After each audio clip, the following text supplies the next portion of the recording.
আলোচিত content creator ও model Ashraful Alam ওরফে hero Alam ফের বিয়ের সিদ্ধান্ত নিয়েছেন। সম্প্রতি তার টিমে মডেলিং হিসেবে যুক্ত হওয়া ইতি নামের এক তরুণী হলেন পাত্রী। ইতোমধ্যে তাদের মধ্যে সম্পর্ক গড়ে উঠেছে এবং সামনে যে কোনো সময় বিয়ের আনুষ্ঠানিকতা সম্পূর্ণ হতে পারে বলে জানা গেছে। রোববার বিকেলে গণমাধ্যমকে হিরো আলম বলেন, আমরা প্রেমের সম্পর্কে আছি, এটা সত্য, কিন্তু বিয়ে তো সম্পূর্ণ আল্লাহর হাতে। যদি তেমন পরিণতির দিকে যায় তাহলে বিয়ে করব।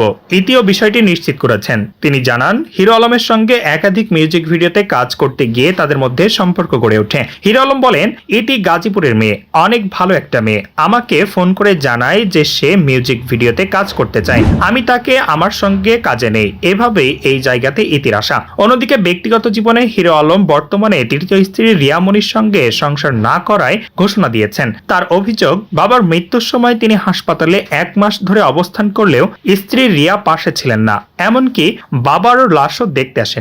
একসঙ্গে কাজ করতে গিয়ে রিয়া মনির প্রেমে পড়েছিলেন হিরো আলম। সে কারণেই হিরো আলমের দ্বিতীয় স্ত্রী মডেল নুসরাত জাহান তাকে ডিভোর্স দেন। পরে রিয়া মনিকে বিয়ে করেন। তার সঙ্গে জুটি বেঁধে বেশ কিছু কাজ করেছেন হিরো আলম।